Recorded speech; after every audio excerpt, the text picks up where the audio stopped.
message here is we have to salvage our children. You know, we see the way they dress, they keep forgetting that Nigeria, we are beautiful. The moment you can see what they showcase on the stage, I said we are fashionable, we see what is going on. You know, we are not having a Met Gala, and everyone, their nakedness is just everywhere, and the men are well clothed. So we have to do something. Tell them the way it is. We don't accept nakedness in our culture. That is not beautiful. It's not beautiful at all. And they're all beautiful girls. But they should be confident to know they are. They don't want to be like, even their... Shalom. All praises, honor, and glory unto Yahweh Bahasham Yahawashai, Bahasham Racha Kwadash. Double honors to the elders and the apostles of the Great Millstone, and salutations to all you sincere Akiam. And this is your brother Abawan back again with another video through the spirit and power of Yahweh Bahasham Yahawashai, Bahasham Racha Kwadash. And this woman that is speaking right now is the First Lady of Nigeria. Yeah, my country, Nigeria, Oluremi Tinubu.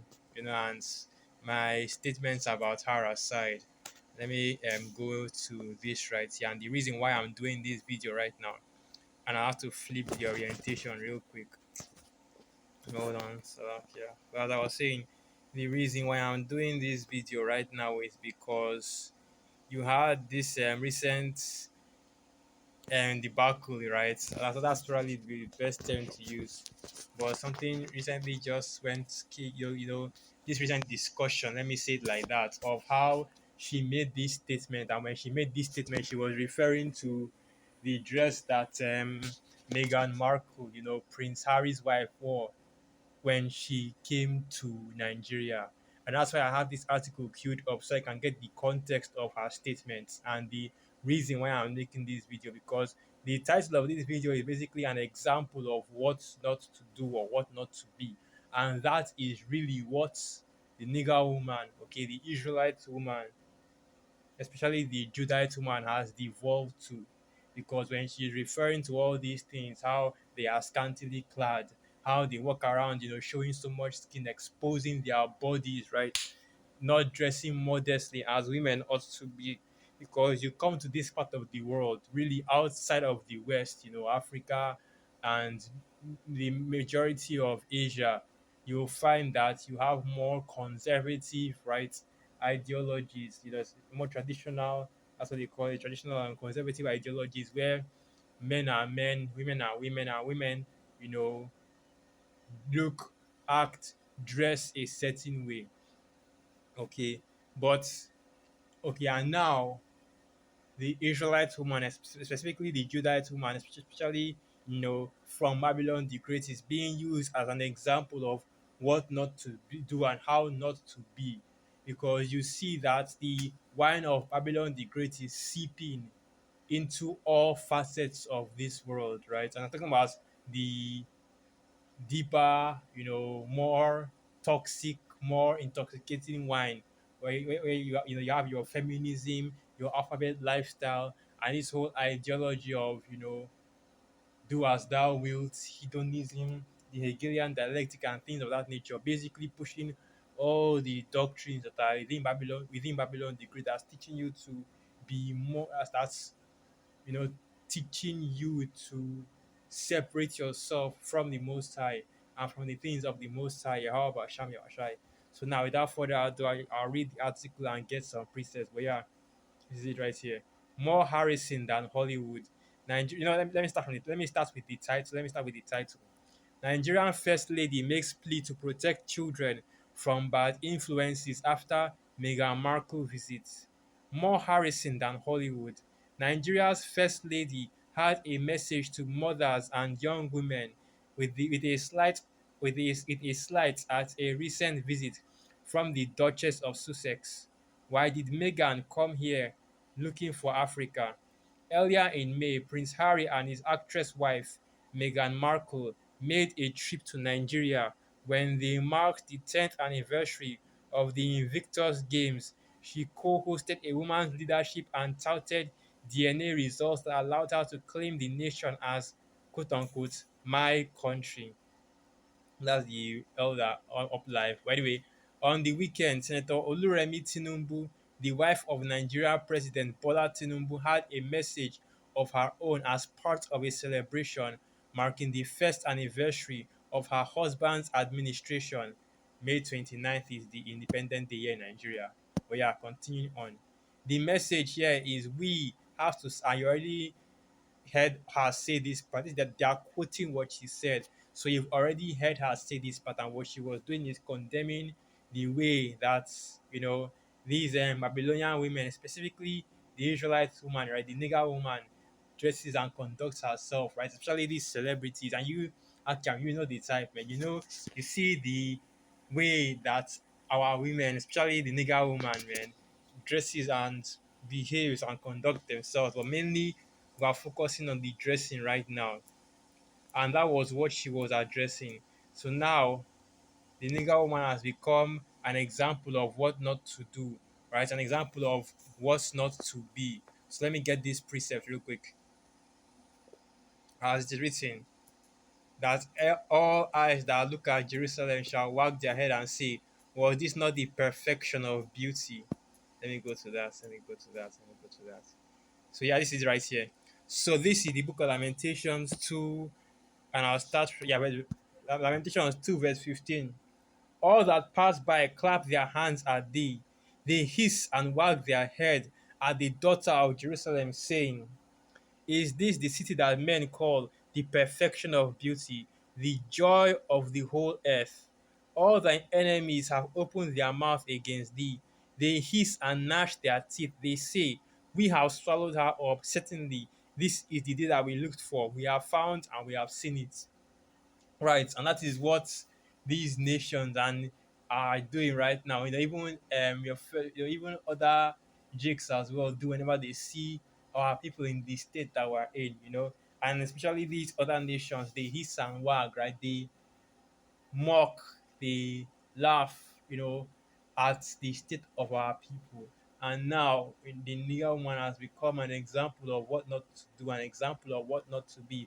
Oh, don't be like those Israelite women, And you know how the nigger woman behaves, these Eves out there, these two-third women, then you know how they behave, the loudness, the ignorance, the wickedness, right? And that's just part of what or part of the way they conduct themselves now, because whenever you talk about the Israelite woman or the black woman, that's what you're expecting from them. So what I have here, I have kid up here the pictures from the Met Gala, different celebrities dressed up in the Met Gala. I don't know why this app isn't flipping right now. It's supposed to change orientation, to make it landscape so you're able to see it better. But yeah, and oh yeah, it's supposed to do that because it did originally. Hold on, let me see. I don't know what's that. Did I? Wow. Okay, so let me go back to that. Now we're talking. So yeah, these are the pictures of the Met Gala, and you can see, for the most part, and you already know how these I don't really know what to call the Met Gala Slovakia, but these fashion shows and these celebrities, you already know how they do, right? The women are always scantily clad, always dressed in either bizarre, outlandish clothes or completely um or completely bizarre clothes. But yeah, and I'm looking through the pictures, and it's always some bizarre form of dressing that you usually see. Well, yeah, let me just go and get some precepts, because let me go back to that picture that I was talking about. You're not really seeing too many like, and what's the thing I'm looking for right now? You're not really seeing too many scantily clad, women, right? But there are some. This is Kim Kardashian. She's a little married. She's a demon already, so it doesn't count. I think this is Amber Rose. I can't really exactly remember, but I believe this is Amber Rose. And this is more than those and those that is more modest. Okay, but yeah, what you usually see is the way these people dress. They either wear some bizarre, strange clothes, and that's what they mostly do. But it's the idea of oh, it's a fashion statement and things of that nature. And I think the Met Gala is some kind of fashion, what do they call it? Some kind of fashion event. And this is what is considered fashion in this kingdom. And it shows you just how ridiculous things are in this kingdom. After all, it's not written that folly is set in great dignity and the rich sit in a low place. So now let me get these precepts.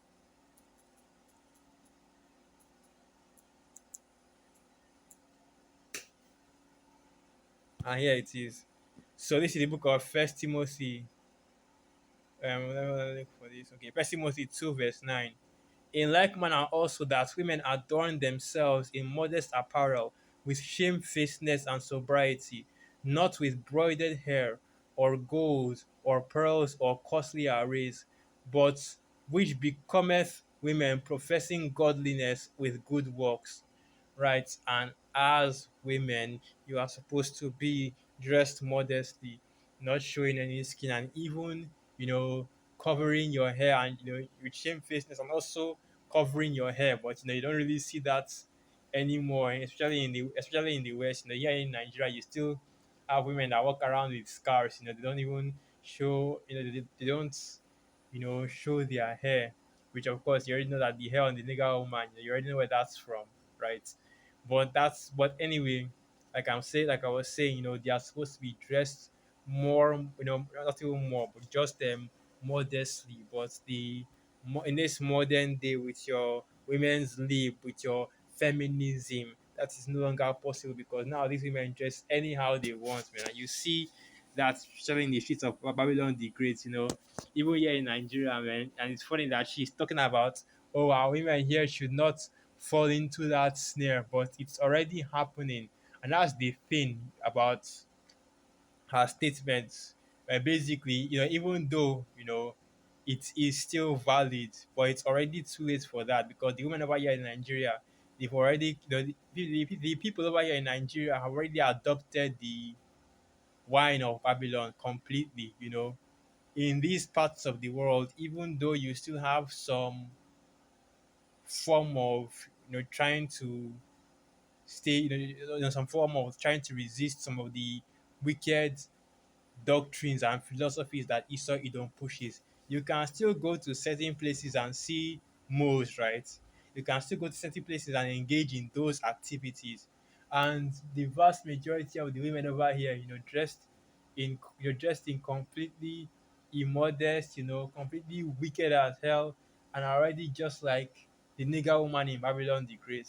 But yeah, the basic crux of this video still stands, though, that our women have become, as it's written, the daughters of Zion have become, I've forgotten how the precept goes, but they've become a unwanted, unworthy. Let me try and find that precept. They have become.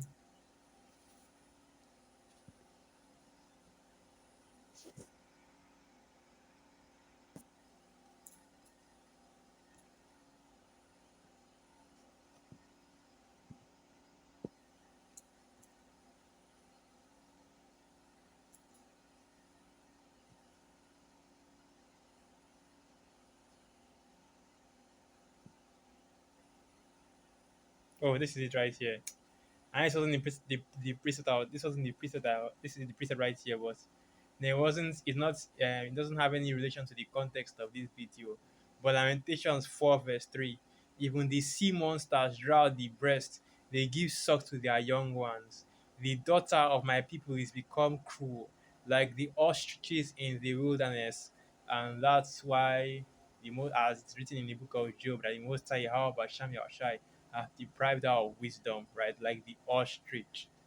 But the point still remains, you see the wickedness of the nigger woman when you see just how depraved her mind is, and she's taking after the so-called red man, right? Esau, Edom, and even coming against her own man. And I just did a video going into that as well. So with that, I'll end the video right here. Once again, all praises, honor, and glory unto Yahweh, Basham Yahushai, Basham Rakakwadash, Wa Abad Babal, Shalom.